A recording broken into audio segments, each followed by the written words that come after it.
This is TJ Legacy, host of the Soapboxx Podcast. The live stream will start shortly, but make sure you like our Facebook page, follow us on Instagram, and tell all of your friends and family that the most infamous podcast on all your streaming services is about to go live. TJ, what's goody? It's HB. Can I just big you up real quick with what you're doing with the Soapboxx? Listen, anytime somebody takes their platform to educate and inform the culture of hip-hop with politics, pop culture, doing what you're doing and being responsible with your platform, I can't do nothing but salute you, TJ. Keep doing what it do. Keep repping for the culture. Nothing but love and respect for me, baby. Peace. Tell me what's really good. It's Peter Rosenberg, Hot 97, ESPN, WWE, Cheap Podcast, all that. Big shout out to my peoples over at the Soapboxx, all right? My man TJ, Legacy Cole, the whole Soapboxx crew.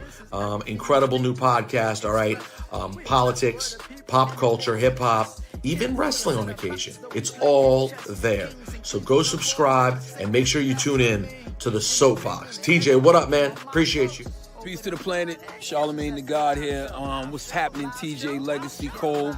Salute to you, King. Salute to the Soapboxx Podcast. The Soapboxx Podcast is an independent black media podcast, and they talk hip-hop, politics, pop culture, mental health, social justice, a lot of my favorite subjects. Check them out, man. Tune in, subscribe to them. You never know. I'm out here looking at all the different podcasts that are moving and shaking out here because, I got the Black Effect Podcast Network, so I'm going to be checking y'all out, TJ. All right? Keep working. Yo. Peace and love, everybody. My name is Alan York. I am 1/4 of the force that is the Soapboxx Nation. Now, first and foremost, I want to go ahead and bring all of the gang into the room real quick. Bring all of the gang into the room. Yes. Now, the elephant in the room right now is Alan. It's July. Why do you have on a hoodie? Well, the first thing I want to address is the reason why I have on a hoodie. At the moment, my barber is on vacation. My barber be moving like his life don't depend on my life and vice versa. So within the next 5 to 10 business days, I am out of commission and I will be looking like a Star Wars character. However, we got thoughts and prayers? Yeah, thoughts and prayers. We got way more important stuff to get to. First and foremost, I want to go ahead and introduce my guest, JESSA. How you feeling today? What's poppin'? I'm feeling okay. I'm actually trying to get it together over here, and I just can't seem to, with the whole lighting situation. So if you see me over here acting, a little like I got ants in my pants, I don't. It's really because I'm trying to fix the lighting. But other than that, feeling good. Happy to be here as always. How are you feeling, Alan? I'm feeling good. We're glad to have you. I'm actually feeling the whole light situation. It's like half dark, half light. It's like a little like romantic ambiance setting that you got there. So, I'm sure the people at home appreciate it. And we're going to kick it to my man, El Capitan. TJ, how you feeling, brother? Yo, brother, I'm good. I mean, my place is a little bit more lit. I'm not in the interrogation room like Jess is. Jess over here.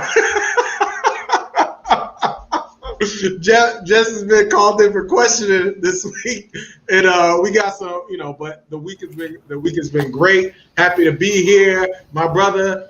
I see we got the dark hoodie. The hoodie on, but no hat this week. So things are changing on as we move forward past episode 100. For sure. And we also have Miss Giovanni, aka the silky hair bandit. Giovanni, how you feeling? I don't even know what that's supposed to mean, but hey y'all, what's up? Definitely happy to be here with my team and to talk about all this good juicy stuff we got going on. Yes. So first and foremost, Soapboxx Nation. I know I said first and foremost mad times, but that's the point. So anytime I say first and foremost, that means we reset, and I need everybody to get into a different mode. So first and foremost, again, I want to thank Soapboxx Nation for tuning in. Make sure you share, make sure you subscribe, make sure you like. And now, today, we're not going to take too much of your time. Right now, we're just stretching the legs, we're stretching the arms. We just got over the 100th episode mark. So we just wanted to kick it with y'all. We didn't want to leave y'all hanging with all of this juicy stuff going on. So we're just gonna kick it around a little bit. So in baby mama land, it seems to be a little bit of drama. And that's not my area of expertise.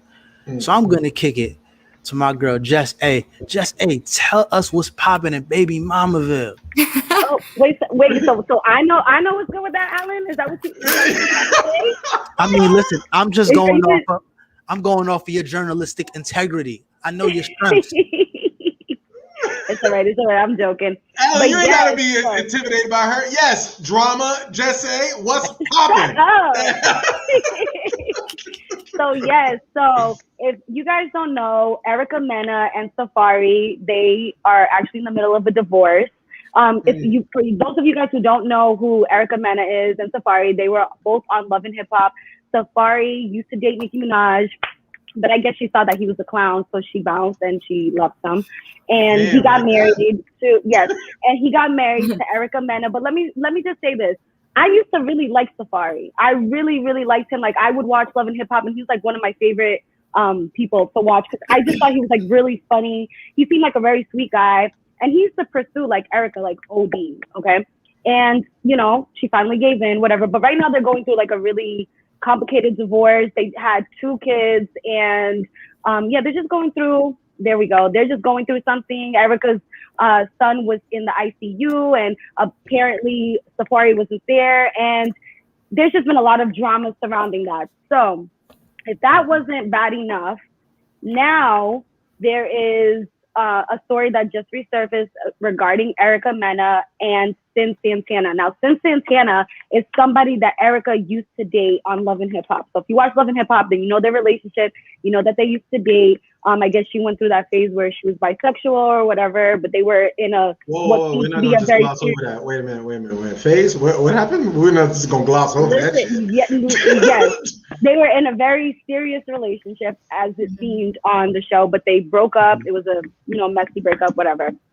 So now what's happening is Erica Mena made a page, allegedly, right, a burner account, in which she would leave comments under Sin's page, like basically defending herself, or like saying like, oh, Sin was nothing without me, or no, Sin was nothing without Erica.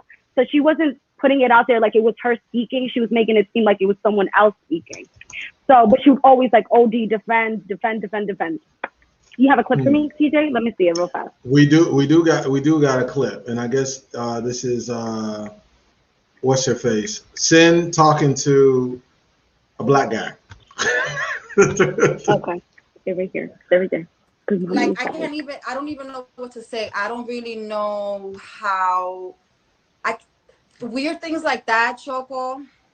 I just gotta pray for Choco. That. Like, that's weird, like those are weird things, like fake pages and cyberbullying. And listen, I have a lurking page. And I do it to look at, I used to use it to stalk my baby daddy. And I do it to look at other things that I like. That's your baby daddy. I got news for you. Listen, we're being honest here. I have a lurking page, and I use it to like see other things. You know what I'm saying? But I've never in my life left a comment. That is very different. And my God, I wish her well. I didn't even know it was a thought still today. I don't know. I want to focus on my song though, my music. Prayers for everybody that needs it. God bless. Much strength, much light. I've been there. I know it's a dark. Oh, that was exhausting. Go ahead, continue. So she hasn't really made any comments regarding the situation, if she was the one that made the fake page or whatever. But she did. I think there was a tweet where she said something about a truth today, a lie tomorrow, something like that. I don't know. I have to go back and check what was. Is this the tweet? No, it wasn't that. It was something. She literally had said something today in regards to it. Okay. So I have a question for you guys. Have you guys ever made a fake page to like lurk or be a bully? Tell your truth right now. Speak your truth. I don't think any of y'all would ever do anything like that. But me personally, I could say I definitely made a fake page to lurk. but I've never made a fake page like to attack anybody. I feel like that's corny. Me, I'm the type of person that if I have something to say, I'm gonna say it. I don't need to make a fake page to do it. But I will admit that I have made a fake page to lurk. So have you guys ever did anything like that? And please be real, because we on the soapbox. Yeah, I have, and I use that. That's my page I use to like women's pictures, because you're not gonna get my likes. My likes are prestigious, but Blue Thunder 69, he's got you. He's got you all your likes and your heart emojis and all that stuff. But no, I've done it before in the past for like and with you know, in relationships, but that's not healthy though at all. So don't do that. Don't be me. But wait, before we even get more into that in regards to, because you said something very important, but because I didn't know there was boundaries to fake pages. So just say what you were saying, that, you know, it's normal for everyone to have a fake page, but you're crossing the line once you start vocalizing things on that fake page, right? It's supposed to be seen, not heard. Is that correct? For me, that's how I take it. I don't think that you should make a fake page to attack somebody, to bully someone, to make yourself, you know, look better than another person. Like, if that's who you are, be who you are in the open. Like, why are you making a fake page to do that? And I see like a lot of people do that, where they make fake pages to attack other people, and that's corny.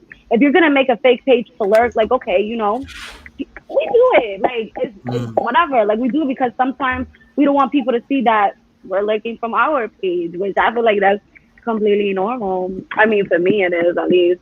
But what I will say is, if you're gonna attack somebody, you're gonna leave hateful comments or do any shit like that, that's corny, and I don't stand for that at all. Okay. TJ, what is like the most? So I'm like, what is your max? What is your boundaries with the fake page? I know you said you do the likes on there, but you know, has there been ever any conversation that you felt you need to have off of a fake page to somebody? I'm be honest with you. I used to have fake pages to. All right, so I used to have. I'm being transparent. This is a safe space. Yeah, because it's just, you know, it's just us and the Soapboxx Nation. I used to have fake pages to check up on old girlfriends. Like, I don't want to do it with my page, so I don't want it in my algorithm because I don't want all their stuff. So I would just go like, yo, you know, every once in a while, periodically, you'd be like, all right, who is this person, you know, and you know, maybe y'all blocked each other or you're blocked or whatever. You just want to check and be like, she's doing bad. Okay, bad. Okay. So what's the science? So in a case like that, I would love to know what's the science. She's still good, and you're like, oh, she's good. What's the science in picking your username? Well, my name is TJ Legacy, so y'all can just go ahead and I pick all sorts of names. It don't matter. No. I'm talking about. I didn't pick like. Well, I can't reveal all actually, but those pages are deactivated. But I would use my government. You would use your government? Yeah, because my name. The work page. Yeah, but I wouldn't comment. I mean, that's weird. Like, I'm not gonna comment or leave a thing. I would just go to look and browse. But that's not healthy. Like, you shouldn't do that and I think it's also illegal because, like, in a way that's basically stalkers, you know, unless you're a woman, and then it's just like you just checking on the nigga. But I mean, if it's the law, if you're a guy, then it's you're not supposed to do that. And I wouldn't advise. So that was a phase in my life where I was, you know, that breeds insecurity. You don't just lurk on people's page or whatever. You know what else other people be doing? Because it's happened to me on multiple occasions. Like, ever since I started doing my videos, people would literally make fake pages of me with a different name, and like post pictures of me, post pictures of my kids, all of that. It's super weird. That's when you know you made it. I'm waiting for somebody to make a TJ Legacy page. That's when you know you have made it, and that you're hot and you're sexy. So anybody want to make a hot, sexy TJ Legacy fake page, I am all for it, because you ain't gonna steal my identity because you're not gonna get that far. You're gonna get around the corner. But yo, I'm waiting for that level of status where I'm like, yo, Facebook, I need that blue check. Instagram need that blue check, because these fake pages keep popping up. You know, that's when you're hot. So congratulations to you, JESSA, on your fake pages. Stop it. Right, fake page status. Yeah, not only that, but I mean, your pictures is probably good catfish pictures. So you probably helping somebody find love for a good 4 to 6 months until they reveal that they don't look like you. You know what's funny? It's funny because like people will call me Vanessa because that was the girl's fake page, and they thought my name was Vanessa, but it was a fake page. Like people would send the page to show me that this person made a fake page and that they were requesting them and talking to them and flirting with them, and it came to a point where people thought my name was Vanessa. Like that's not my name. You know, so she had some juice. There's levels. It just gets a little weird. Yeah, Jess, your fan base, they obsessed with you, which is good. we're like these are the great problems. Just ain't concerned, and we're like, this is awesome. I mean, you are doing so well. Right. Yeah, it could be scary, you know, but you got a good fan base. I love my fans, my Cape Verdeans. Like I love them 100%. Shout out to them. I love them so much. But there are other people, I wouldn't call them fans, who do stuff like that. That's just weirdos. Like that's weirdo, stalkerish, obsessive behavior. That's really not normal. And the thing is like, if you wanted to use my pictures for a catfish, at least tell me that you're gonna do that first. Right, let me know. I'm gonna do that. I'm just letting you know right now. Let me know. Well, what are you gonna use it for, TJ? Listen, don't worry. The same reasons. Don't worry about it. I'm gonna use just. Do I have your permission, Giovanni? Oh, okay. Yeah, you're gonna say this is my ex. Yeah. Like, look, I'm like, yo, this is what I'm used to. So, I mean, if you can't meet that, then shit, you know, that's all bad work. Now, wait, okay. Giovanni, I would love to hear what is your fake page etiquette. How many have you made, and what was your rules of engagement? I've never made a fake page ever. Have you ever caught someone using a fake page to come see you? Have I ever caught someone? Yes. Okay, wait. Rephrase that question. So, have you ever known someone to use a fake page to access you? Maybe. Yeah. Okay. All the time, yeah. Men or women? Both. Talk to both. Them. Why so? What drew that fire in their belly? You know what? Sometimes I think some of the females that have tried to use a fake page to follow me is just because haters, jealousy. They don't, and it's like a pride thing, I guess, for some women to allow another woman to think like, I'm trying to see what you're doing, and I really low key want to be like you, but I don't want you to know that, so I'm gonna create a fake page instead. Jealousy. Yeah, the jealousy thing. And then from the man's perspective, usually he's married or just weird, you know, maybe a little not too social, and so. Damn, just at me, Jay. God damn, Jesus. Tell him how much. It's like maybe he's a little weird, wears glasses, you know. Yeah, it wasn't even like, he's just weird, you know, he's just weird, nothing crazy. Okay. So Melvin, y'all remember that from the Players Club? Melvin? Yes. Yes. Yeah. He listen. But wait, speaking of Melvins, and more so, speaking of weirdness, we got a really, really weird Karen-esque story that Giovanni, I heard you got a little more information on that. Tell us about this weird Karen lady that I've been hearing about. I haven't seen the video yet, so. Well, Karen, she wasn't weird. She was just crazy. I'm gonna just put it like that. And I feel like, okay. Well, before I tell you how I feel about it, if you haven't saw already, a white woman. Oh, okay. So we're gonna show the clip. All right, let's show the clip. No, you can set it up. I'm sorry, I was just letting you know. Oh, okay. A white woman basically tried to attack a black woman, and then she played the victim. And this was in New Jersey and Victoria's Secret.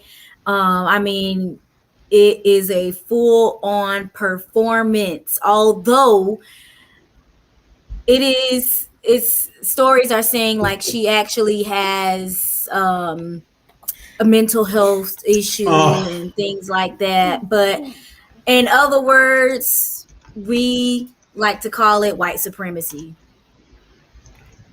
Okay, So, that's what they're saying. We'll let the tantrum show, and you be able to make the decision on your own on what you think it is. You know what this sounds like?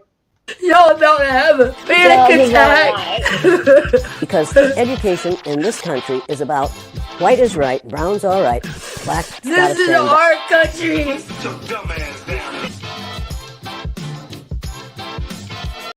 This is weird.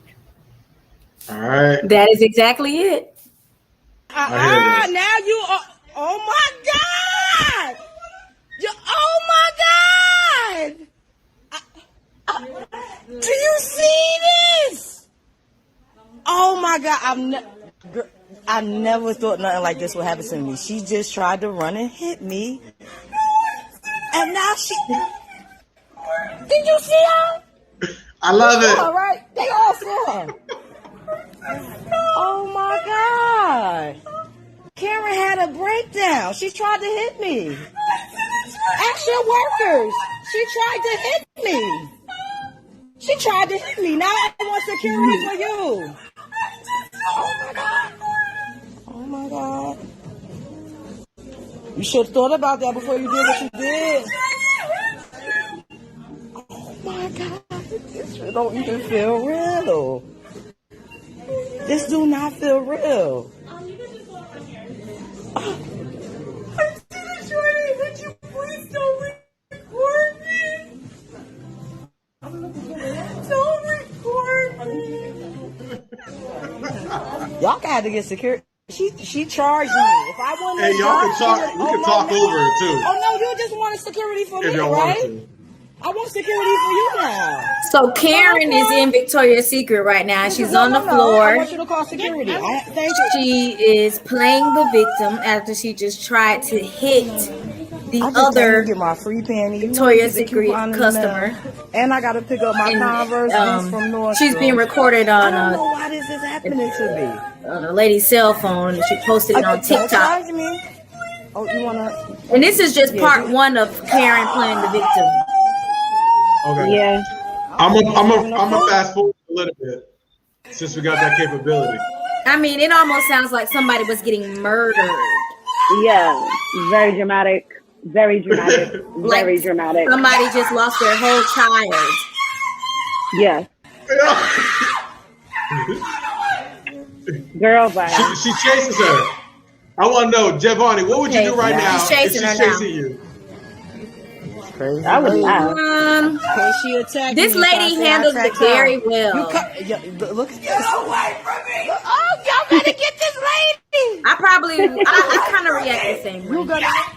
Oh my goodness. Okay, go ahead, Jay. Okay, so that was by the end of the altercation. Officers did come, and it was almost, to me, from my perspective, it seemed as if they weren't really taking the situation as serious. The lady, she was not removed or arrested unless you all heard anything differently. And that was the biggest issue. While the lady was there, she's like, hey, I need to call security because this lady just tried to hit me. You know, everybody standing by looking. And the Karen lady was boohoo crying, falling out. There was one part that you didn't get to see, but she fell to the floor and she started shaking. Like she was shaking her whole entire body.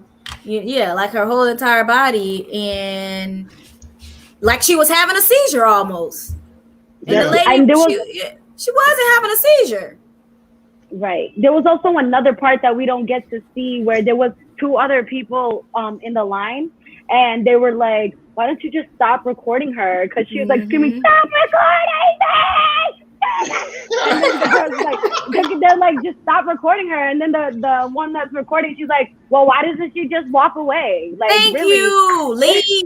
Yeah. Yeah, I mean, like if you don't want her to record you, if I don't want to be recorded, I'm walking away. I'm not leaving. in front of the camera like, stop recording me. Yeah, I'm standing over here like, stop recording me. But I could easily just go like this and stop the camera.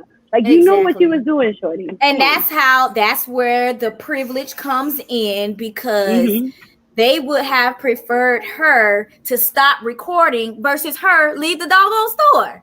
Exactly. Yeah. Exactly. And really, And the recording is just also to just kind of protect yourself in regards to the privilege as well, because if Lord knows if any sort of authority comes in, it's going to be her word against the ladies who's recording. And we already know how that necessarily goes if you don't have provided evidence that what you're saying is correct, if you're defending yourself against a woman of the Anglo-Saxon nature.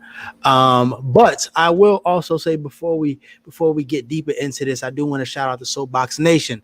Once again, if you are watching, please subscribe, share, like, tell a friend to tell a friend, and do not scream like that lady in the Victoria's Secret. My sister was just going in there to get her love spell, her pink 2 for 10. And she had to be subject to such trauma, and I think that's kind of corny. Talk to us, Jesse. I'm just saying, Alan, she was actually there to get her free panties. She said that. I was about to bring that shit up. I was just waiting. I was like, since when has ladies gone into the stores and getting free panties? That sounds nasty. But go ahead. What is not nasty. If I had a coupon to get a Victoria's Secret free panty, you best believe that free panty. You don't know how expensive panties are, okay? I'm definitely getting it. Is panties like? Is it the ones that's like in the like clearance pile that everybody's like touching, or is this like in a bag? Well, the coupon didn't specify, but it said free panties, so I would assume that it's Baby, let me tell you, within a certain you can't be getting panties in that pile, y'all. That $5 nobody is buying panties in a bag unless their period is on.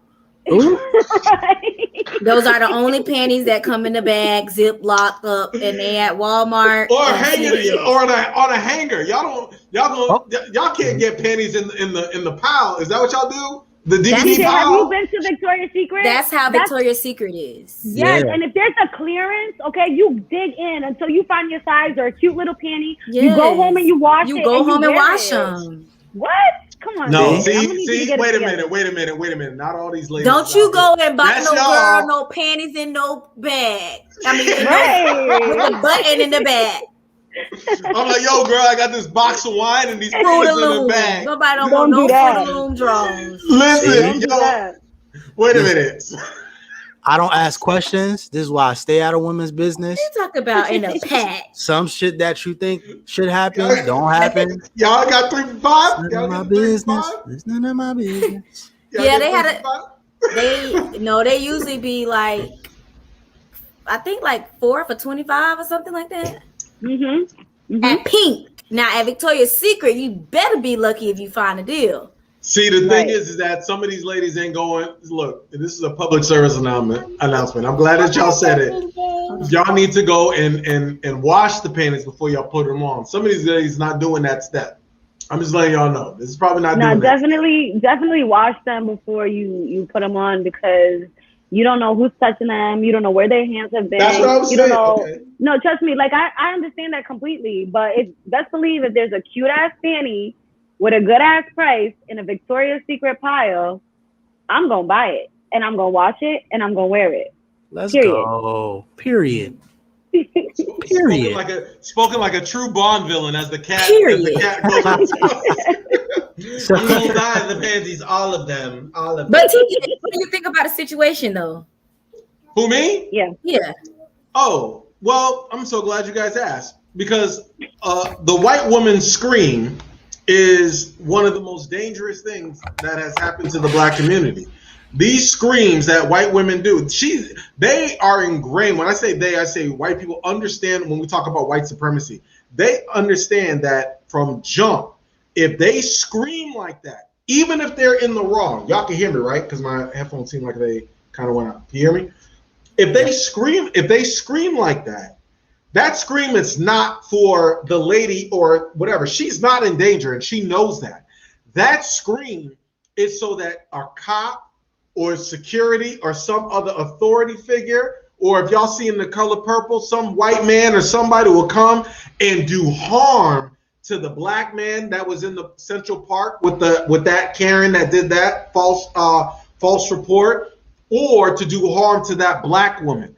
Notice how they just allowed her, and I talk about privilege, they allowed her to act like a 4-year-old throwing a temper tantrum in the store, and then admonish the black woman for recording it and getting video evidence to make sure that it's known that, look, this is what I'm going through. But yeah, a white woman's scream is very dangerous in a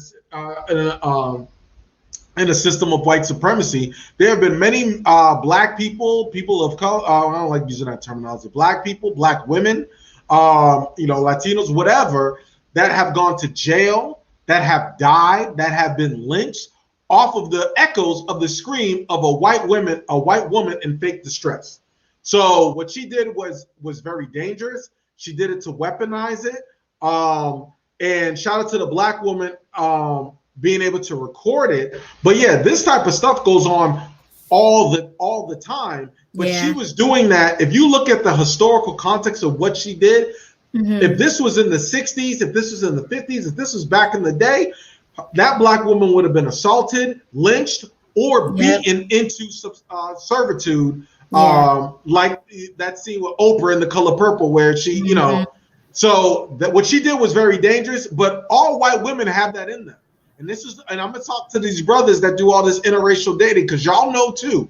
Y'all know that you are playing when you interracially date. When you're talking about white women, you know that you are playing Russian roulette, because she knows that she can do that shit at any point in time in the relationship, and your ass is at the mercy of whoever comes a running. So just be cautious and be careful. Yeah, and I mean, we think about that, just to speak about that subject in general when it comes to dating. Like, women, we already know we have the upper hand in a lot of things. If we say a dude slapped us and called the police, 9 times out of 10, the police is going to believe a dude slapped us and called the police. So I know that even being white just to be a white woman and to say someone allegedly did something, is like the chances of officers believing you has to be 10 times higher than anyone else. So. Absolutely. And Alan, if I may, can I just point out that we got fresh Just Doing Her merch in the background and mugs in the background. And I am, trust me, I am going to this week or tomorrow, I am going to put my order in. Y'all will see me on the Just Doing Her shirt, so don't act funny, y'all. Don't act funny. Product placement. When I get my Just Doing Her shirt. I told you what to do. Thank you. I got you. Listen, so, speaking of product placement, speaking of hustling, speaking of trying to get the next dollar, and speaking of deals, much like the Victoria's Secret had, but on a lesser scale, we got some young kids out here at NYC. If you from NYC or you visited NYC, you know that the kids hustle, they hustle on the trains. They hustle where it's a lot of foot traffic in regards to selling candy. So the baby ended up running to a couple of these gentlemen, and I would love to see and hear how this transaction happened, and then I want to get everybody's thoughts on that. So TJ, kick that video, and let's see what all the controversy is about. That's my baby. What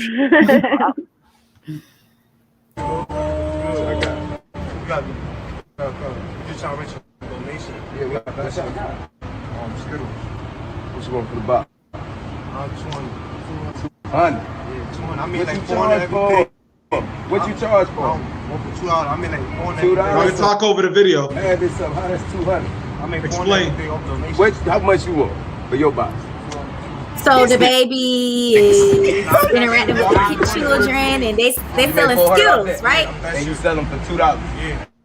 They selling them for $2 a bag. That's count. And the baby, he's 34 times 2, my boy. He trying to bargain with them, or it ain't 200. It looks like he's trying to buy all of them. It ain't nothing. It ain't even $100.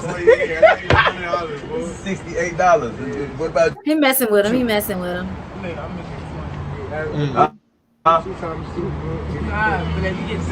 See, look. He asked them what 2 times the number of the stuff that they have in there. You give me 1, 2. What? They're $2 a piece. $1 each. I bet. You gotta use your head, man. You trying to play, but I was gonna play that shit anyway. You'd have got the 200. Now you got $2. Y'all be good. Look, they pissed. Look, Got me fucked up. All right. So the bankroll back in the I'm bag. not saying what he did was right, but I get what he did at the same time. yeah. So a brief synopsis. Not me. A brief synopsis of what happened. We split on this. Go ahead. Yeah, a brief synopsis of what happened was, if you guys didn't hear, the kids, the baby came out. He asked them how much they want for the box. Kid said $200. The baby pushed back and said, $200? How much are you selling these for? He said one person was selling them for $2. He was like, hit him with a quick math quiz. Okay, if you got 36 bags and you got $2 a piece, how much is that? It's not $200, my boy. Okay. And then he asked the other gentleman, how much do you want for your box? Said the same thing, $200. The baby said, y'all tripping. How much for one of each? Paid him for one of each and said, listen, y'all should have kept it 100 with me. If y'all would have, I would have blessed you off. But he felt that he was trying to be played. So at that point, he didn't go above and beyond. Now, what I will say is, previously, and I've seen the baby do this before, where he's brought over a group of kids. He'll say, how much for the whole box? How much do you charge for the whole thing? He'll pay him whatever he says, whatever they feel it's worth or how much it is. The math is right. And he'll give him the candy back. I've seen him do that before. That is also on video. That happened not too long ago, maybe sometime last year. But, I guess this turn of events went a little different. So I see there's some conflicting opinions here. Jesse, I'll start with you first. What is your take? Was he fair or was he foul? So this is my thing, right? I understand why he did what he did. I understand that he wanted to bless them, but because they sort of try to hustle him in a sense, he changed his mind and was like, well, I'm only going to give you this amount now because I was going to bless y'all. But because you guys are trying to hustle me or, charge me more than what it really is, now I'm not with it. I'm not trying to do it. But with that said, I also feel like he could have maybe gave them a lesson or spoke to them, just being who he is, you have the money, where you stand, you could have talked to them and still bless them, because if that's what your intentions were, if that's what you were going to do, then you should have still did that.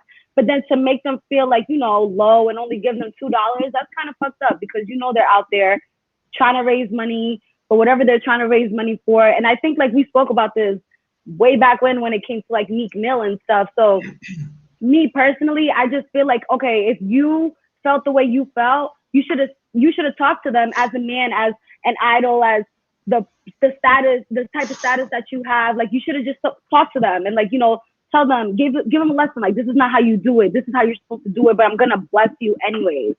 So I don't know, I'm torn myself, when it comes to this, but I do understand why he did what he did. I understand it completely, but I still feel he still should have blessed them, because that's what his intentions were. I can't hear you, Alan, but I know you agreeing with me. My apologies. I was saying, Giovanni. I agree with you. Giovanni, how you feel? Fair or foul?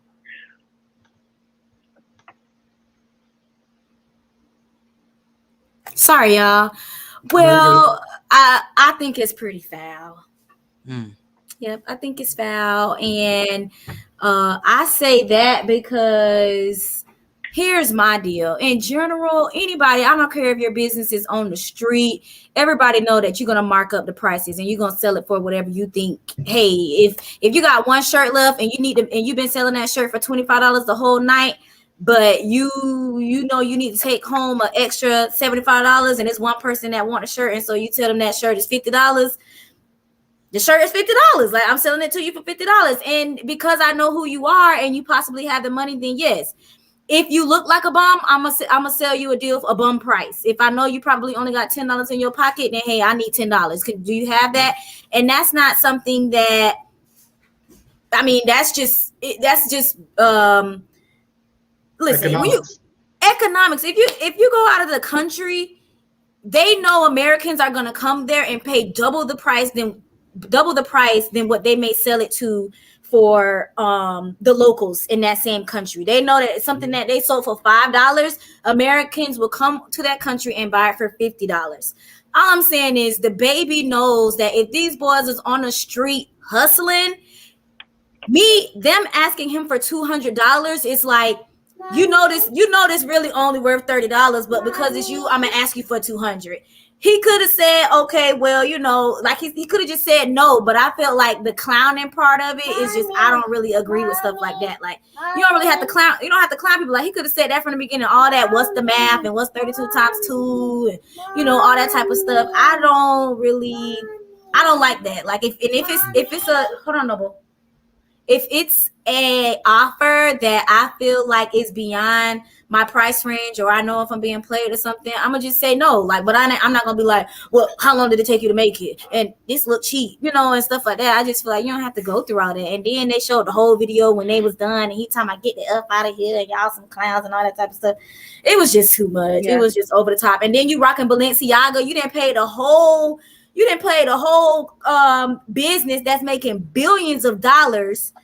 You don't even know. You probably don't even have a connection with the whoever the Balenciaga person is that's making the outfit, but you don't have no problem giving them all the profit. And it costs $10 to make that sweater, and I'm pretty sure you paid $200-300 for it. So I just don't understand that. It's just a lot of BS, I think. But one thing about it is we are always going to be the ones. Like, we're always going to be the ones that just don't know how to carry. I don't know. We just don't know how to take people with us when we make it to places. And okay, we understand you got it out the mud, you got it from the bottom, you did that too. But okay, so here goes some other gentleman that's getting it out the mud. Maybe they didn't do it through rapping, but they getting it some kind of way. I just don't really agree with that whole like, I'm gonna clown you in the process and I'm not gonna give you the money.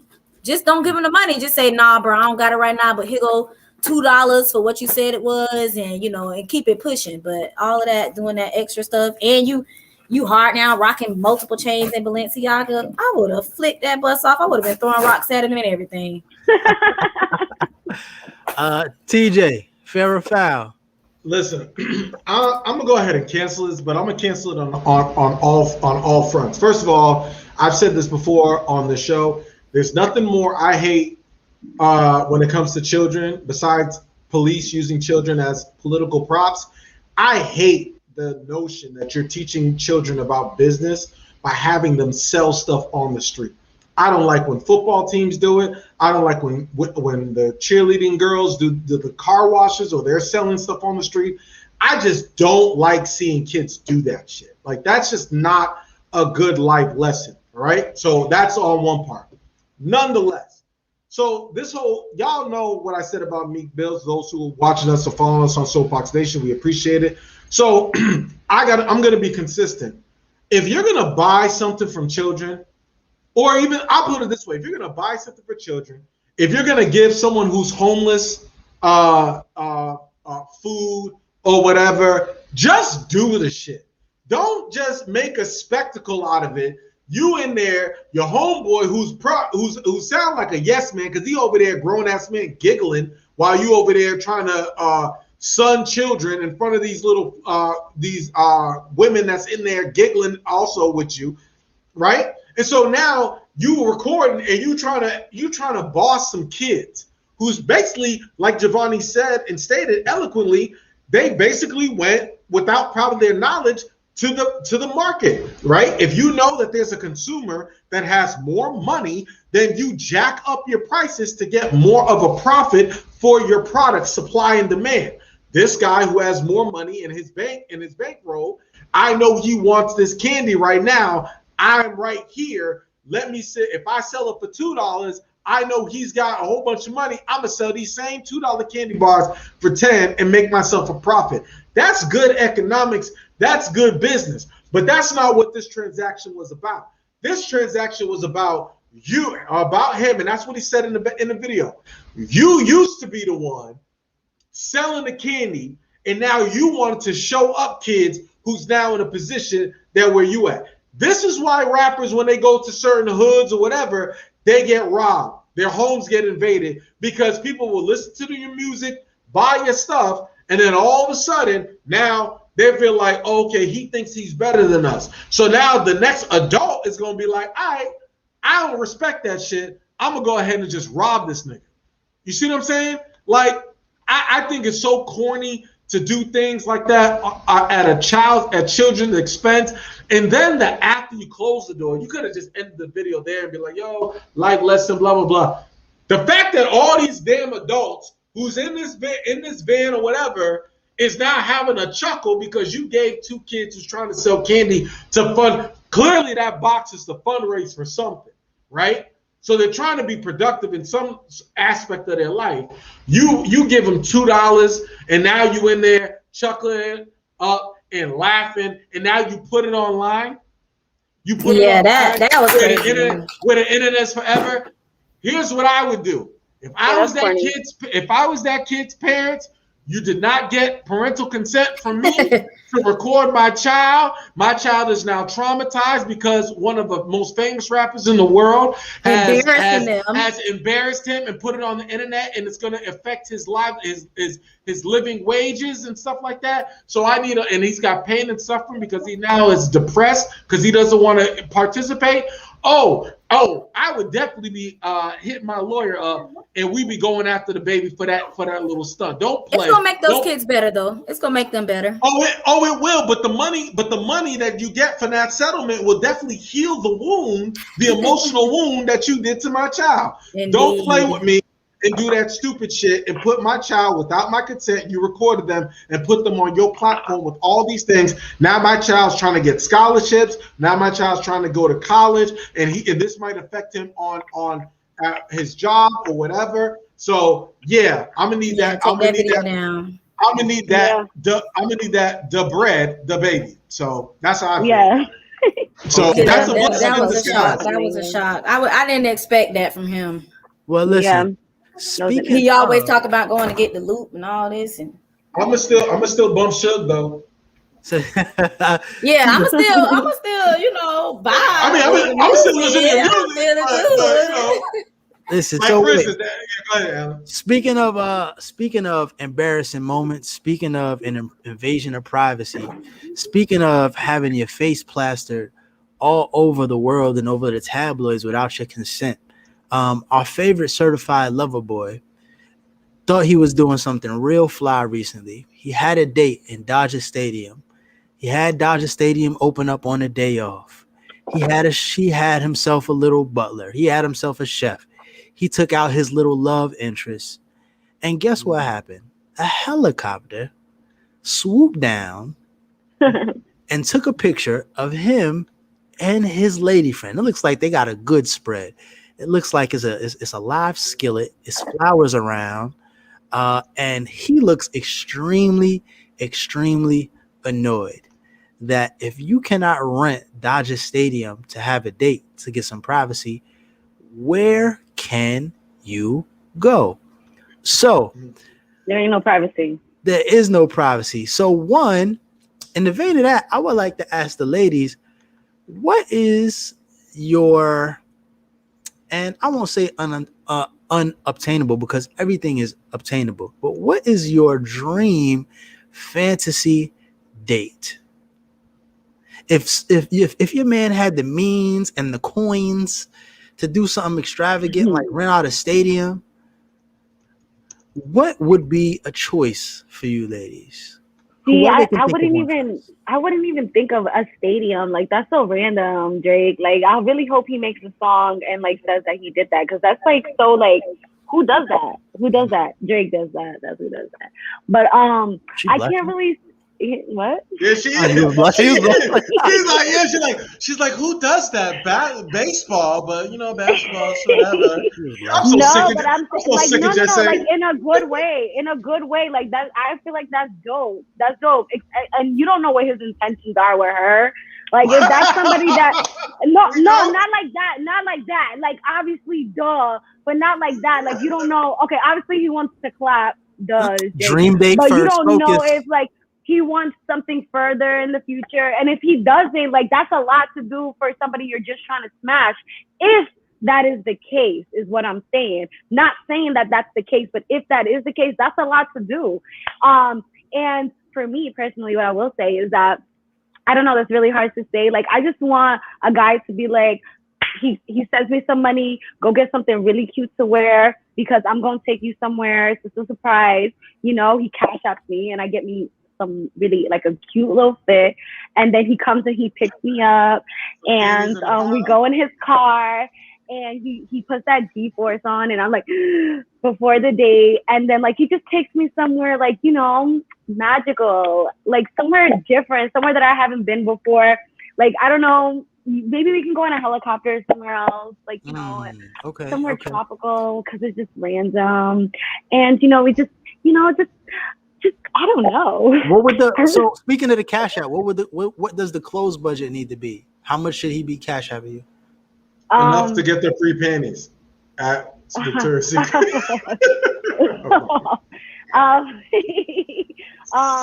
I don't know. Like, I don't know. I don't know, Alan. What I wouldn't tell him to get me. I wouldn't tell him to get me something to wear because, you know, that just really wouldn't work out for me. Fair. Giovanni, dream date. Talk Cash app 100 done.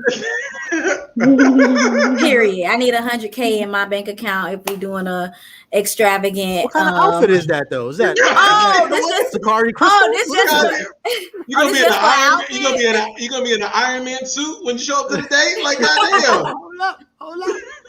Oh, I didn't know this was just for the outfit. No, well, okay. So, but I'm talking about a date. You said 100K for the bank account. That's a quick date. That's not like I want the activity. Oh, I thought you meant like, you know, if they go on a date, you want him to send you some money too. No, well, she was saying that the perfect date will be it starting out as him cashing apping her for the fit. For the outfit. Oh yeah, for sure. Yes, okay. Well, yeah, for the outfit, then yeah, just send me $500. Okay. I like that. Get my hair done, my eyelashes done, my nails done, my clothes, everything. I'm just saying, if you really want me to use all of your money, now if you want to use some of your money, then sure, send $200 and then I'll pay for the other stuff. But if you want it to be fully funded by you, then it's probably going to cost $400. You know, maybe. Yeah, fair. Yeah. So after that, what's the dream date? Okay, so the dream date for me would be touring different cities or states. Like, okay, so we wake up in the morning and, all right, babe, here's your plane ticket. We're going to Chicago for breakfast, and then we're going to travel to Dallas, catch a plane. We're going to Jacksonville for seafood. And then for dinner, we're going to eat at a restaurant on Miami Beach. I love that. Oh my and then we're going to sleep and stay up all night, you know, stuff like that. That would be the ideal, you know. And you gloss over that stay up all night. What y'all going to be doing? That's exactly. That's hard. So listen, I would also like to, you know, I placed that alley-oop up there because we in July right now. Right now, we are about 8 months away from Valentine's Day. So if any gentleman out there is courting and or trying to love on our female co-host, you got 8 months to get your shit together. And I have placed a perfect playbook for you, for their love and affection forever and ever. Now, TJ, what is your dream? What is your dream date, good brother? Wait. Am I the trick, or am I the one that's being catered to? Let's switch it around. If a woman were to cater to you in your dream date, what would it be? Yeah, I want to know. Yeah, very curious to know what TJ Legacy Cole. And don't say nothing basic like Netflix and chill. We don't want to hear that basic. No. I mean, if that's what your standards are, then that's what they are. No, TJ is romantic. No, for me, you want this? You want the chocolate factory? Please, you better come correct. Listen, for me, my dream date destination would definitely be somewhere overseas. Like if we're going on the dream date, let's say I like a lot of staycations.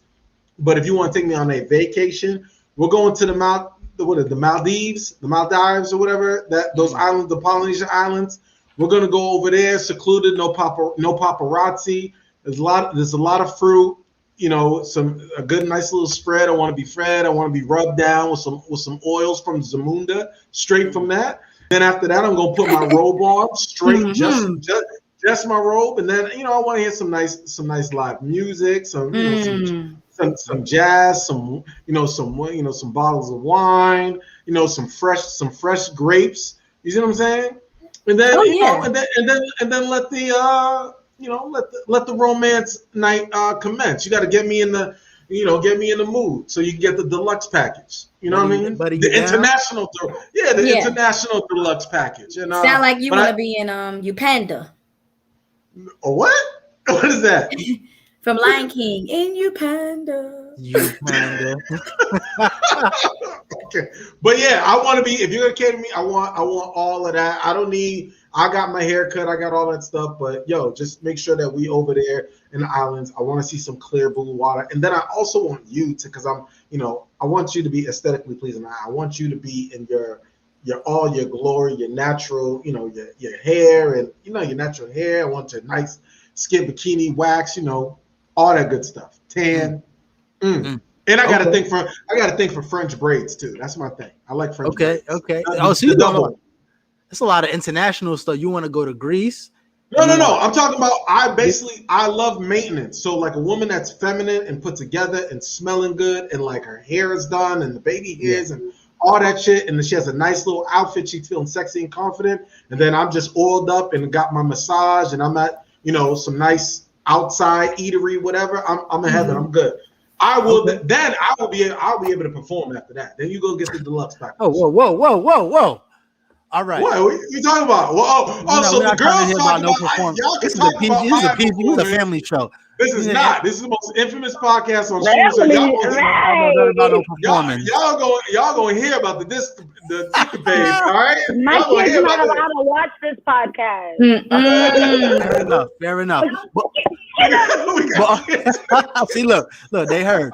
But now, and behind the scenes, you guys did it. Soapboxx Nation, you guys didn't really get to hear. But also, while we was talking about this subject, there was a little bit of chitter chatter in regards to thinking, especially from our brave leader TJ, if this may have been a little bit, quote unquote, too much. I believe the phrase he used was dating within your wage. Can you expound on that? On the heels of someone being wined and dined in Dodger Stadium? I will. And basically what I mean by that is people, and I'm talking men and women, right? Men and women should only date within their wage. If you are a dude, right? And I agree with this, right? If you are a guy who is expected, or a woman who's expecting the finer things in life. Like for instance, if you're a woman that's getting private dinner dates with Drake at Dodger Stadium, you can't go back to dating some dude that's just going to take you to Ray Ray's Rib Shack and take you to the local baseball stadium, like, because now your taste buds have changed, right? And adversely, you can't be a woman and trying to date a dude who's a professional athlete or a rapper, and you over there making chicken Alfredo out of ramen and some Parmesan cheese. Like, he ain't used to that. You got to date people based upon what they're used to and what they're accustomed to. And this is, I also liken this to when people get divorced.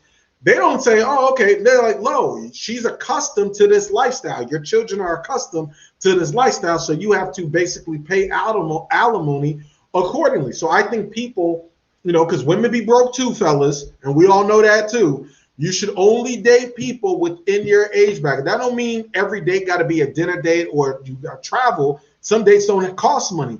But if you're used to something, for instance, if you're going to a concert and and the person you're about to date is used to sitting on the floor in the front row, you can't date her and be like, all right, let's go to this concert, and then got her sitting up in the nosebleeds. It doesn't work that way. You got to know. That's why you got to learn each other and know what your person is accustomed to, so that you can make adjustments, and so you guys can try new things. But you're supposed to elevate who you're with and who you're courting, not try to decrease their value. But I do have a question in regards to that, because of the fact that we're talking about someone who Drake is on kind of like a tier of his own, whether it be musically and of course financially as well. Yeah. So I think that would be a difficult level to sustain when you're talking about having to keep up with that. Now, and especially that's why rappers do it. That's why they do it, because the women who they do that with, they're not accustomed to that lifestyle. So of course you're gonna get flued out. You're gonna get the stadium. You're gonna get that because it's like, oh my gosh, things. It's the shock and awe. You're gonna be so grateful that the free panties from Victoria's Secret just fall off. Then you go and smash, and then after that they discard you and send you back to where you came from. And once you go back, you're gonna be like, damn, I want to get to that level. So guess what those women do? They start going and chasing that type of lifestyle because they're accustomed to it and they don't want to go back to the streets. And that's why they do it. It's the allure of, hey, it's the fantasy of, you can have this. Yeah, this is all yours. This is all yours. Oh, you're going to give me the draws? Okay, let's have sex. Wham, bam, thank you, ma'am. And then after that, they're like, all right. Sell my soul. Yep, we cool. It's been real. And then guess what? That woman, whoever this is, all right, if she don't get another man that does things like that in her bracket, she's ruined for life. You can't take her to Chick-fil-A. You can't take her to no regular shit. You can't take her to no TGI Fridays or nothing like that if you're trying to get to know her. If she's if you know she's accustomed to that, if that's her value system, if her value system has changed where she's into those type of things, no, she's got to date men in that sort of bracket. And that's why a dude who's not doing and splurging like that should not be going out and trying to entertain someone like that. So a couple of things with that too. First off, I don't think like customization is like a regularly over a period of time. If you only went on 2 or 3 dates in this upper echelon bracket, I think it's unrealistic for a person to say that they can't go back to whatever they were doing the majority of their life because of these 2 or 3 dates of experience. I think that's unrealistic. Have you ever been to there's exceptions and then there's regularity. Let me ask you, have you ever been to a 5-star restaurant? No. Or a 4-star? No. It's the same thing. Here's my actually, I'm gonna be honest, I don't check the stuff. Okay. If you go to a restaurant, right? I used to love Olive Garden. Love it to death. Right? Olive Garden, bite my fingers, love it, right? Love Italian food. Until you go to an authentic, upscale, and I'm not saying I'm balling whatever, but when you go to something like that, like an Emerald's in Orlando or a restaurant that's on the upper echelon and you're actually having good Italian authentic food, you can't go back to Olive Garden because your taste buds, your palate has now changed. It's the same thing with dating. Once you date up, it's very hard for you to go back and settle with just something that's basic. So you're not going to want to date nobody that's basic or that will give you basic things. But TJ, are you going to sit here and tell me that you haven't gone back to those regular restaurants after you? No, I haven't. I've never gone back to Olive Garden since I went to Maggiano's. Not Olive Garden. I'm talking about Olive Garden, whatever chain restaurants. They're all on the same level. No, but the thing is, you always, for instance, there's a spot in Orlando that has great steak, right? You can eat other steak from other places, as I have, right? Okay, that's my point. But you're always going to compare it to the quality of steak that you tasted, and that's what I say. The allure of that is what will ruin someone who's now on a different level because they're like, yeah, this steak is good. I'm settling. I'm satisfied with this or whatever. It's doing the job. But what I really want is when that other steak. What I really want is that other quality of life, and that's what it is, and that's the allure, that's the dangling carrot that rappers and athletes do with women. It's dangling the quality of life in front of you so that you can then say, oh man, I want this. So women, right? And I think Multiverse, shout out to their podcast, they put he said this correctly. Now it becomes a transactional relationship. So now the type of pussy that you're giving out after he give you the Dodger Stadium date, you better have Dodger Stadium type of vagina. I better have Maldives type of dick to sustain that shit because that's why the person is doing that. Let's not mince words. No, and what is that? What exactly is that top of the line vagina? Does that mean like shaved or unshaved, tight or loose, like big lips, little lips, flat clitoris, small clitoris? Like what is? What is top of the line? Yeah, is it actually the sex that's top of the line, or is it literally like you're looking at the vagina and you're trying to see? Yeah, like what is it? TJ? Oh, you throwing it at me? I was because I was wrapping up what we were saying. No. All right, go do what you gonna do. Okay. No. I'm gonna keep it to you. What I was saying was the what you originally was saying, and then I think where we're at now. I think where we're at now, we'll agree. Just because you have something one time doesn't mean that you're going to be. You may want it, and yes, you may always thinking about it, but it's unrealistic. Depending on who you are, to think that you're going to always get that if it was a flash in the pan, right? You know, no matter how good the steak was at the 5-star restaurant, if you don't have the money to eat at a 5-star restaurant every single night, you're gonna go to TGI Fridays and get yourself a little, get yourself a little, you know, the Jack Daniel sauce. But how social media, how social media is set up right now, and even beyond social media, like just the generation of people faking it till you make it. Like, yeah, a lot of females, once they get a little taste, and I know because I done had my college days, but once you get a little taste of what does that mean? Explain what that means. No, we getting there. Okay, I got a whole dissertation for that too. I mean, there's some. I partied with some celebrities before, and it's very, you know, whatever. It's fine. Yeah, they be throwing money, and you know, you have all these different services and stuff. But I know some people who they feel like because they have done that, then now all of a sudden I'm better than the next chick standing beside me, or you know, when they meet a dude, they talk dirty, like, you know, nigga, I been did that. You ain't nothing. My last dude did this and did that. You know, and literally these people cannot have a pot to piss in.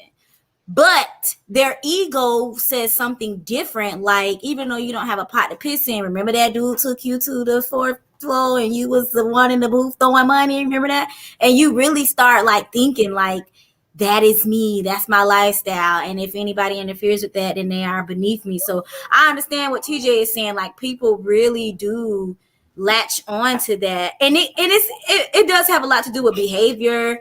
People who have addictive personality traits and things like that. It's a lot to do with it. But if you're somebody like me, where it's just like, I could be up and still be the same person, and I could be down and still be the same person, then yeah, it probably won't affect you as much. But some people really do get addicted to the lavish lifestyle, and that's all they want is the lavish lifestyle. And I was gonna say, just like that is a question that I wanted to and I think JESSA has spoken about this on the podcast, but I'm sure both of you have. Like, I'm sure you both have had experiences with both spectrums, right?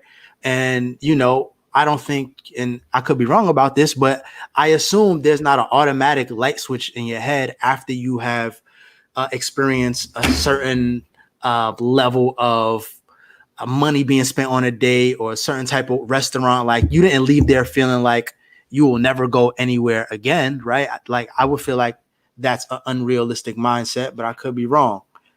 So if y'all could share y'all experiences in regards to like what that medium is, and at what point do you be like, okay, you know, I've seen this level and this is where I'll be able to, you know, this is what I'll expect moving forward.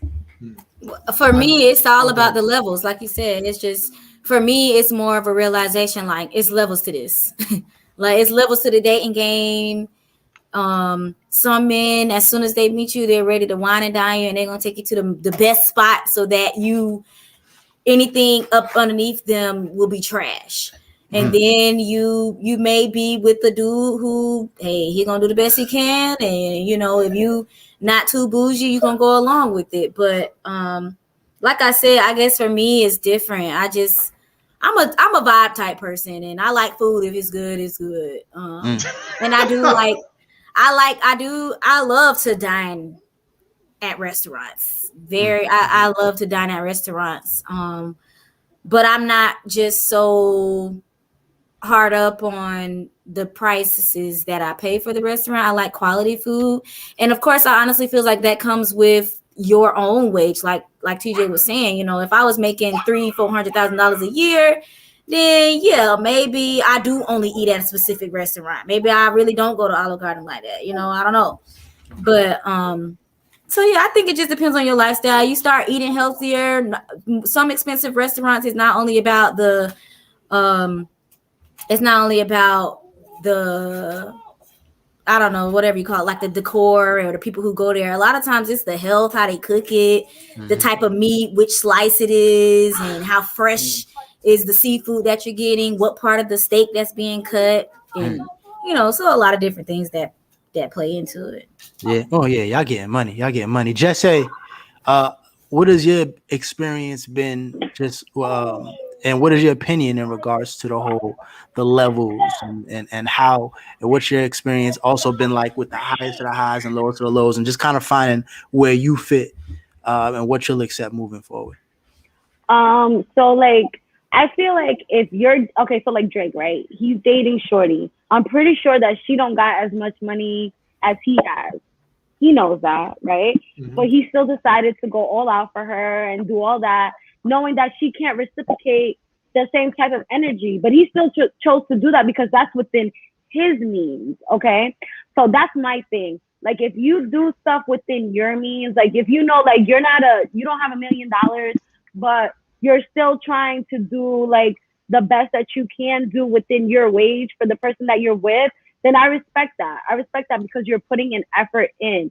But I also understand that once you get to like a certain type of like you get exposed to a different type of luxury, like you're gonna want that because you know that you can get it, you know that it's obtainable, and you're gonna want that. You're gonna want whatever guy you meet to meet those standards. However, you have to be realistic too. Not every guy, like for her, I'm gonna use this girl as an example. Not every guy has Drake money. Not every guy can take you on those kinds of dates. So if this doesn't last with Drake, she has to be realistic too. Like, not all your dates are gonna be like that. They're not all gonna be like that. But date somebody who's gonna put their best effort in. And I feel like it's very important to know like what that is, like what is your wage, like what can you afford, what can't you afford. I feel like that's important. And like for me, I've always been the type of girl to pay for dates. I don't have a lot of experience until recently. I don't have a lot of experience of having guys pay for me. I've always been the girl to pay for a guy because I don't know, for me, I don't know, I feel weird. I feel weird for a guy to pay for me. I don't know what it is. I don't know if it's the way I grew up. I just feel weird for a guy to pay for me. Wow. Yeah, that's something that I'm definitely learning now because I like, my dad's like, that's stupid. Like, a man is supposed to pay for you. You don't pay for the man. But I don't know. There's just something about a guy paying for me that does not sit right with me. Because like for me, it's like if we're in an established relationship and we're together for a while, then okay. Then at that point, it's like, now, Cameron, okay. At that point, it's like, you can provide now. You can take care of the date. Like, you can do that now because I've shown you what I can do. Now you show me what you can do too, because we've been together for a long time. So now I don't feel weird to ask you or to expect that you pay for stuff, because if I've been the one doing it the whole time, now it's time for you to reciprocate. You know what I'm saying? Because I feel like at some point it kind of gets abusive for somebody to not hold their share. You know what I'm saying? For sure. So, I mean, I definitely think we different, Jess. We different. Yeah. I think it's important. Like, I want it up front. I definitely think it's important to date somebody within your wage bracket, but at the same time, I feel like it would be nice to have somebody pay for you. Like me, I'm 32 years old. I'm at the point where I want somebody to pay for me now. I won't pay nothing else anymore. I'm done. So pay for me now. Before we wrap this up, I do want to bring it back to you, TJ, because you did mention something very interesting, and Giovanni also mentioned a good point that if Drake is given this sort of effort, this premium 93 gas, that he should be receiving some premium 93 gas moisture. And Giovanni asked earlier, what constitutes that for you? What do you think that he has to receive? What type of loving does he have to receive for him to believe that is, what you were saying, that is, worth it? I guess I could be wrong there. My verbiage could be wrong. So please correct me if so. But yeah, tell the people. I just want like when we talk about things like that, when we talk about celebrities and we talk about their dating lives. That's why when I hear like, oh my God, this celebrity is dating X fill in the blank Instagram models, like that's just a nice way for the media to not call these women escorts, right? Because we know what the transaction is. And I don't mind, I don't knock the naked hustle. I just don't like the idea that we fake and pretend like we don't know what's going on or why you're here. Like, I don't like when like, if that's your hustle, if that's your thing, like, I don't think a man should have the expectation. But I just don't think that when women's like, oh my God, he took me to Dodger Stadiums and now he wants to sleep with me.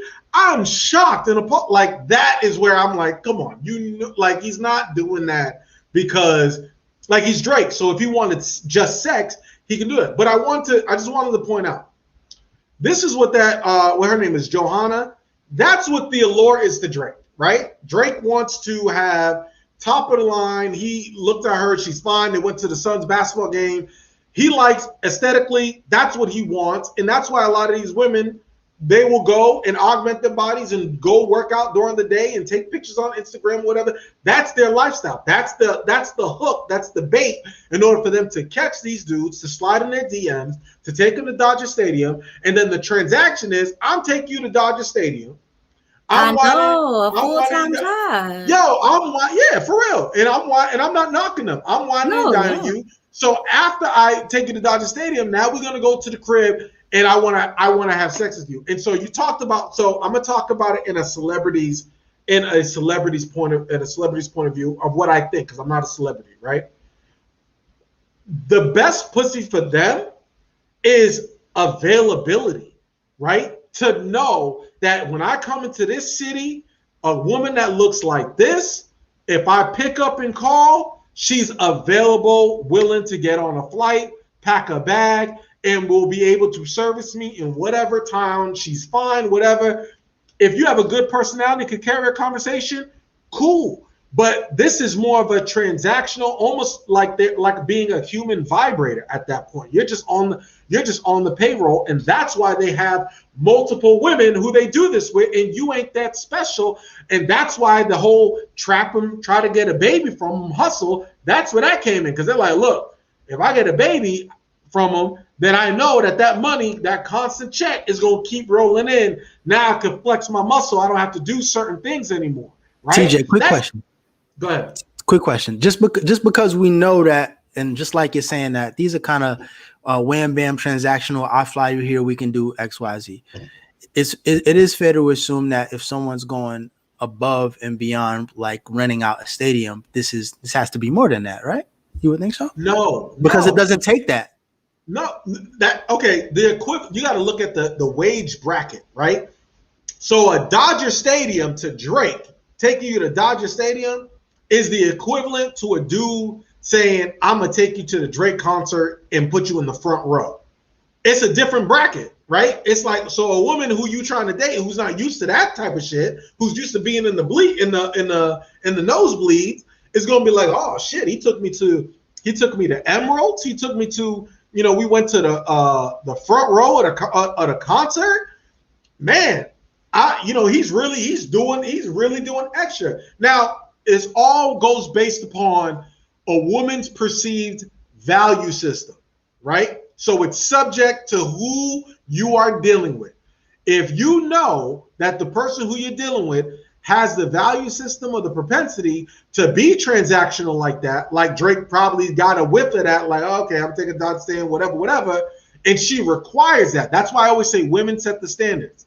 If you require that shit, right, then that's what's going to happen. Here's where, and I'm gonna put my Dr. Kevin Samuels hat on.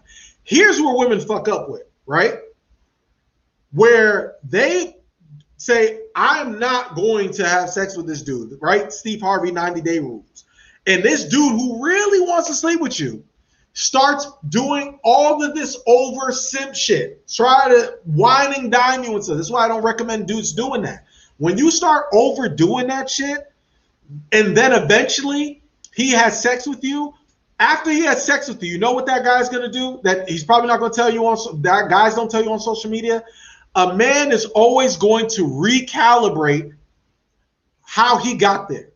So he's going, after he has sex with you, when he's leaving or he's in his car, he's going to try to recalibrate to think, if all that shit that I was doing, the whining and dining, the concerts, the foot rubs, the this and this and that, was all of that worth the hassle to get whatever type of vagina performance that I got, right?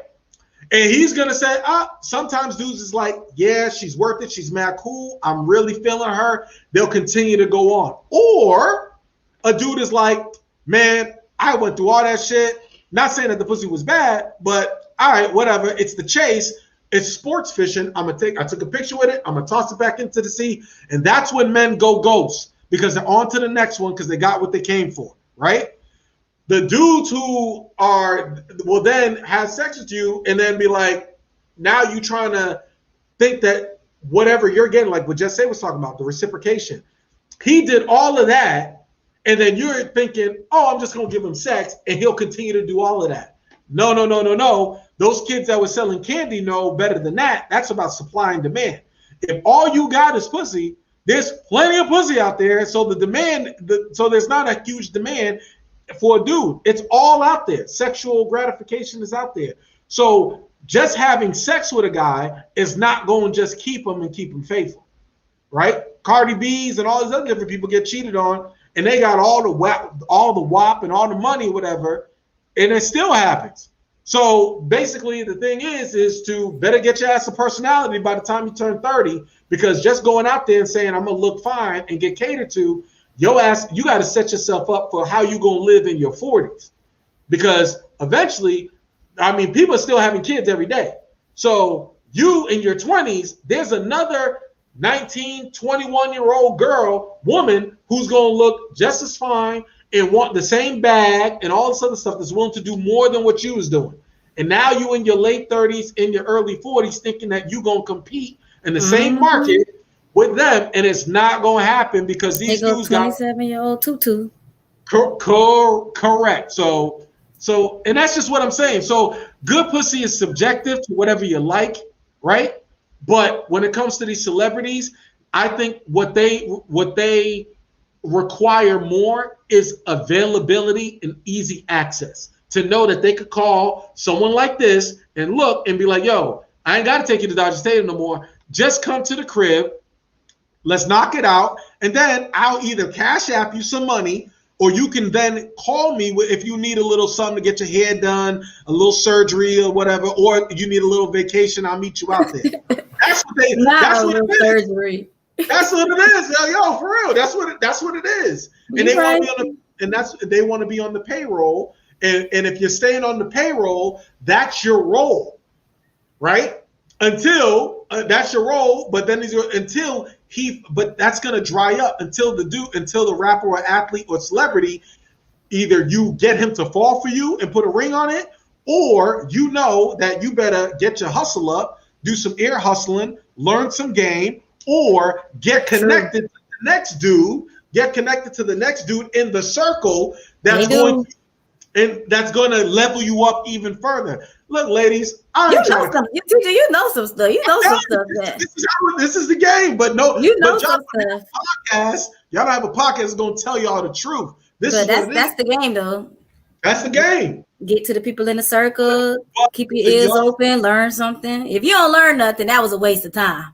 Correct. You just giving out pussy. Yeah, you just giving out pussy. If you don't learn nothing, you ain't learn how to invest. You ain't, You ain't get no baby. You ain't get no baby. You ain't buy nothing. Alan, look at Karuchi, right? What's Chris Brown?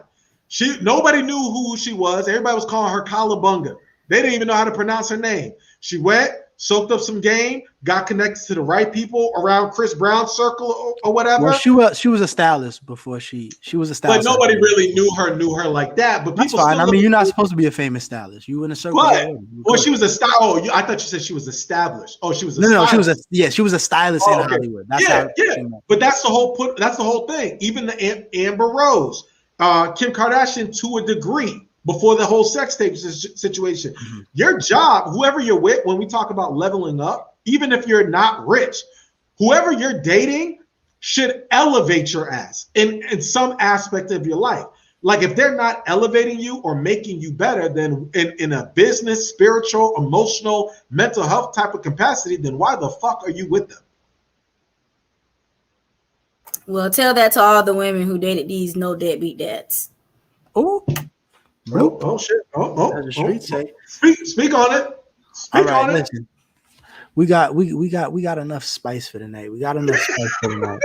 I think we're gonna wrap up here and ruby red grapefruit wine of Moscato. I'm never going back to the regular shit again.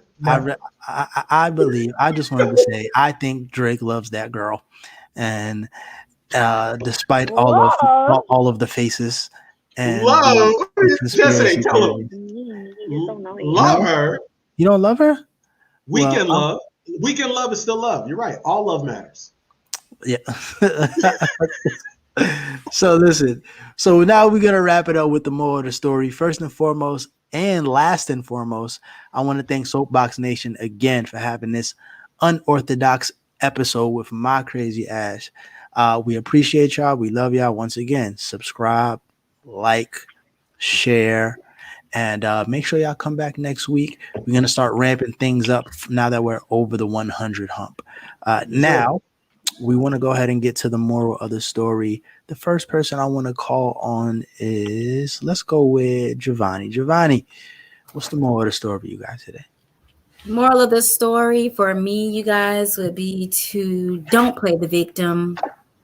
I don't like the whole playing the victim thing. And the playing the victim, it's so broad, but a lot of people are doing that. Don't try to play the victim with your depression. Don't play the victim with your anxiety. Don't try to play the victim if you date a dude knowing that you with him for your money and then he leave you and now you the victim. Oh my gosh, I thought he loved me. You know what your intentions was. Don't play the victim.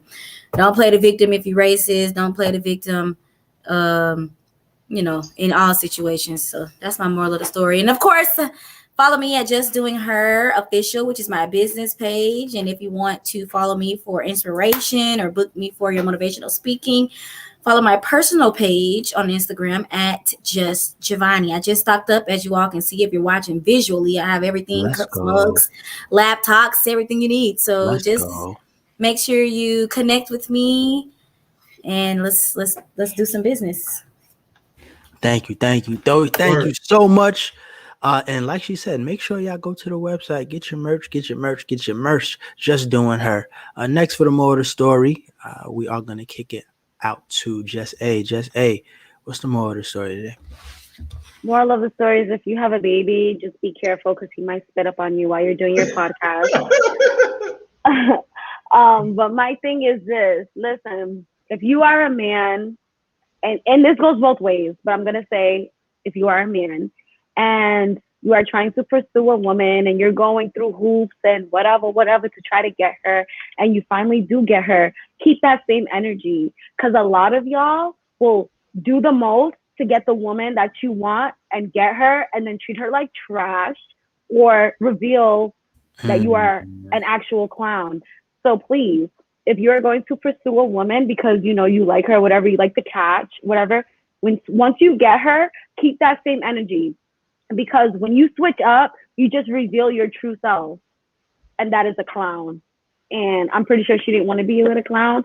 And that's probably why she rejected you at first, because she probably saw that you was a clown, but she still wanted to give you a chance. So that's my moral of the story. And ladies, just protect yourself always, because these just protect yourself always. I can't say right. Okay. I'm so glad. Good. Over your shoulder. Thank you, Jesse. Yeah. Once again, women's intuition is down 0 to 1,000. So next, TJ, what's the moral of the story, man?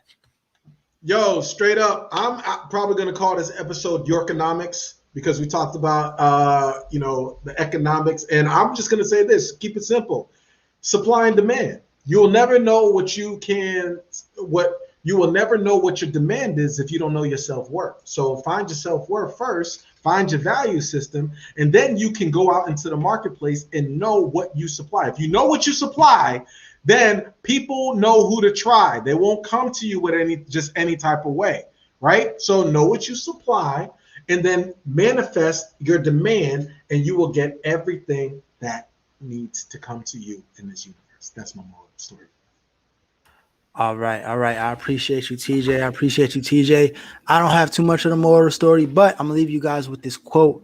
Shout out to Fred Taylor. He always says, exposure leads to expansion. That's right. Exposure leads to expansion. So make sure you guys are putting yourself out there with your dreams. Nobody can support you if you don't know, if they don't know what you're doing, and you'd be surprised how many people would love to support you and see you win. So exposure leads to expansion. Now, for me, I'm 1/4 of the force of the Soapboxx Nation. We all appreciate you listening tonight. We want to hear and see from you next week. Peace, love, and we're out. Anything. Tell them what we talking about. Anything. Tell them what we talking about. Anything.